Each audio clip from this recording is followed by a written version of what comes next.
Hello everyone, कैसे हैं आप सब लोग। तो आज आप लोगों के लिए मैं प्रेजेंट कंटिन्यूअस टेंस पे सेंटेंसेस लेके आई हूँ। और ये सेंटेंसेस जो हैं आपके प्रेजेंट, पास्ट और फ्यूचर तीनों में ही मैं आपको बताऊंगी। ये वीडियो आप लोगों ने पीछे भी काफ़ी पसंद किया है, तो इसी का मैं दूसरा पार्ट लेके आई हूँ।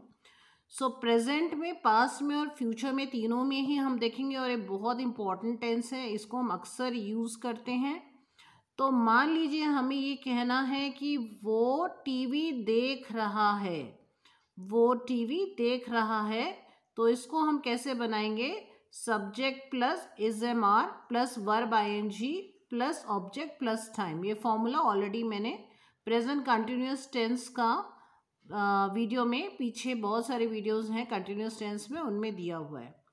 हम प्रेजेंट टेंस में बोलेंगे वो टीवी देख रहा है। ही इज वॉचिंग, वॉच के साथ वॉचिंग आ जाएगा। He is watching television. He is watching television. तो ये हमारा प्रेजेंट टेंस बन गया, वो टीवी देख रहा है। अब अगर हमें कहना है कि वो टीवी देख रहा था, पास्ट टेंस में बोलना है, तो इसका वॉज बन जाएगा। ही was watching, he was watching television. ये पास्ट टेंस में हो गया। हमने क्या किया है? वॉज लगा दिया है इसकी जगह पे। वो टीवी देख रहा होगा, फ्यूचर टेंस की बात कर रहे हैं हम। तो फ्यूचर टेंस में वॉज की जगह जो हेल्पिंग वर्ब है वो विल बी लग जाएगा। हेल्पिंग वर्ब बहुत इम्पॉर्टेंट है, और अगर आप लोग ये हेल्पिंग वर्ब का चाहें तो वीडियो में हेल्पिंग वर्ब पे बना सकती हूँ, आप लोग कमेंट्स में डाल दीजिए please. He will be watching, he will be watching television। वो टेलीविजन देख रहा होगा। he will be watching television। कब देख रहा होगा? आगे फ्यूचर की बात हो रही है। ये हम किस समय के लिए इस्तेमाल कर रहे हैं ये भी मैं आपको क्लियर कर देती हूँ। ही इज वॉचिंग टेलीविजन यानी अभी। हमारा जो टाइम है ना वो नाउ है, अभी टेलीविजन देख रहा है वो। He is watching television now. He was watching television, वो टेलीविजन देख रहा था। कोई टाइम बता रहे हैं हम, वो 5 बजे टेलीविजन देख रहा था। He was watching television at 5 PM, evening में देख रहा है, तो 5 PM evening, in the evening हम लगाएंगे। He will be watching television, कब की बात कर रहे हैं? फ्यूचर की बात कर रहे हैं। किसी समय वो टेलीविजन वो उस समय क्या कर रहा होगा? मान लीजिए हमें पूछना है कि वो शाम को क्या कर रहा होगा। वो शाम को 5 बजे आज क्या कर रहा होगा, ऐसा हमें पूछना है। यार मान लीजिए अभी 10 बजे नहीं है, तो 10 बजे क्या कर रहा होगा? वो रात में 10 बजे क्या कर रहा होगा? तो वो रात में 10 बजे टीवी देख रहा होगा। He will be watching television at 9 PM, यानी उस समय की बात हो रही है। तो इसीलिए कंटिन्यूअस टेंस में आता है, सिंपल टेंस में नहीं आता है। इसको इसलिए हम टेंस का कंटिन्यूअस में रखते हैं, क्योंकि एक उस क्षण की बात हो रही है, उस समय मूवमेंट की बात हो रही है। क्षण की बात करते हैं हम हमेशा कंटिन्यूअस टेंस में, मूवमेंट की बात करते हैं। ठीक है, मेरे हिसाब से आपको क्लियर हो गया होगा। एक और एग्जाम्पल मैं आपके सामने देती हूँ, उससे आपको और क्लियर हो जाएगा। मान लीजिए मुझे कहना है मैं किताब पढ़ रही हूँ। मैं किताब पढ़ रही हूँ किस में आएगा? प्रेजेंट कंटिन्यूअस में। हम बोलेंगे आई एम लगेगा। रीडिंग, रीडिंग लगाएंगे, I am reading book. Time मैंने अभी आपको बताया, तो now, I am reading book now, मैं अभी किताब पढ़ रही हूँ। पास्ट टेंस में मैं शाम को 10 बजे, मैं रात में 10 बजे किताब पढ़ रही थी, मैं कल रात में 10 बजे किताब पढ़ रही थी, पास्ट कंटिन्यूअस टेंस हो गया ये। मैं कल 10 बजे क्या कर रही थी, रात में किताब पढ़ रही थी। So I was reading a book, I was reading a book at 10 p.m. in the night. At night लगा देंगे। I was reading a book at 10 p.m. at night। हमारा ये past tense में हो गया। फ्यूचर में क्या करेंगे? I will be reading book। मैं किताब पढ़ रही होंगी। I will be reading book।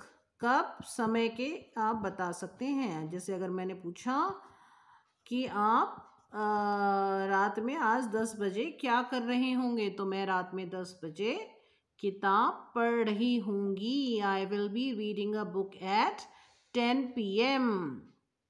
तो आप इस तरीके से बोल सकते हैं, I was reading a book at 10 p.m. yesterday। तो हम यहाँ पे टाइम भी लगा सकते हैं, 10 p.m. yesterday।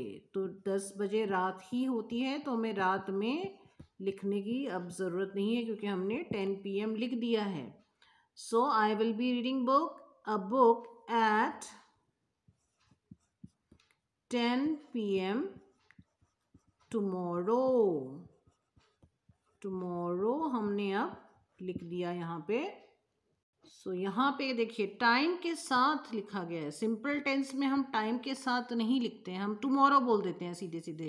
किसी एक एग्जैक्ट मोमेंट या समय की बात नहीं करते हैं हम सिंपल टेंस में, जो कि काफ़ी सारी वीडियोस मैंने अपलोड किए हुए हैं सिंपल टेंस में भी, प्रेजेंट, पास्ट, फ्यूचर। एक और एग्जाम्पल लेते हैं, नेक्स्ट एग्जाम्पल। इस बार हम नेगेटिव सेंटेंस बनाते हैं। मैं बाजार नहीं जा रही हूँ। I am not going to the market. मैं बाजार नहीं जा रही हूँ। I am not going to the market. Past tense में I was not going to the market. Not going to the market। Future के लिए I will not be going to the market। I will not be going to the market। ये आपका question future tense में बन गया है। ठीक है, इसी को अगर आपको क्वेश्चन बनाना होता, क्या आप बाजार जा रहे हैं, तो हम क्या करते? हम यहाँ पे simple are you going to the market, ये हमारा प्रश्न बन गया क्योंकि हेल्पिंग वर्ब हमने आगे कर दिया। क्या आप बाजार नहीं जा रहे थे, यहाँ पे हम क्या करेंगे प्रश्न करने के लिए? वॉज को आगे कर देंगे और हमारा जो सब्जेक्ट है वो वर यू, क्योंकि वर हम लगाते हैं यू के साथ। Were you not going to the market, ये हमारा बन गया question. Were you not going to the market. और यहाँ पे फ्यूचर टेंस में हम क्या करेंगे? हेल्पिंग वर्ब को हम आगे कर देंगे, will you not be going to the market, question बन गया। देखिए, ठीक है। सो आपके लिए अब आप, आई होप आपको इतने एग्जाम्पल से क्लियर हो गया होगा प्रेजेंट कंटिन्यूअस टेंस किस तरीके से हम बनाएंगे। अब आपके लिए होमवर्क है, होमवर्क करना है, आपको एक सेंटेंस बनाना है और कमेंट सेक्शन में डालना है। और आपका जो सेंटेंस है वो present continuous tense, past continuous और फ्यूचर में तीनों में बनाना है। तो आपका जो सेंटेंस है वो है, मैं क्रिकेट नहीं खेल रहा हूँ या रही हूँ। मैं क्रिकेट नहीं खेल रही थी या था। मैं क्रिकेट नहीं खेल रहा हूँगा। सो प्रेजेंट, पास्ट, फ्यूचर, ये तीनों में आपको सेंटेंस बनाना है। ये आपका होमवर्क है। कमेंट सेक्शन में कमेंट करें और मैं चेक करूँगी आपके कमेंट। गलत होंगे तो उन्हें करेक्ट कर दूँगी। उससे आपको क्लियर हो जाएगा कि आपने जो किया, मैंने जो आपको पढ़ाया वो आपको समझ में आया या नहीं आया, वो क्लियर हो जाएगा। तो आई होप आपको ये वीडियो पसंद आया होगा। पसंद आया है तो सब्सक्राइब करें, शेयर करें और कमेंट ज़रूर करें। और जो मैंने आपको सेंटेंस बनाने के लिए बोला है उसको होमवर्क में नीचे कमेंट में ज़रूर लिखें ताकि मैं उसे करेक्ट कर सकूं। क्योंकि देखिए, इस क्लास से आपको ज़रूर फ़ायदा होगा। अगर आप लिखेंगे और मैं आपको करेक्ट करूंगी, आपका कॉन्फिडेंस बढ़ेगा कि आपने सही किया है। सो अगला वीडियो मैं जल्दी ही लेकर के आऊँगी। तब तक के लिए बाय।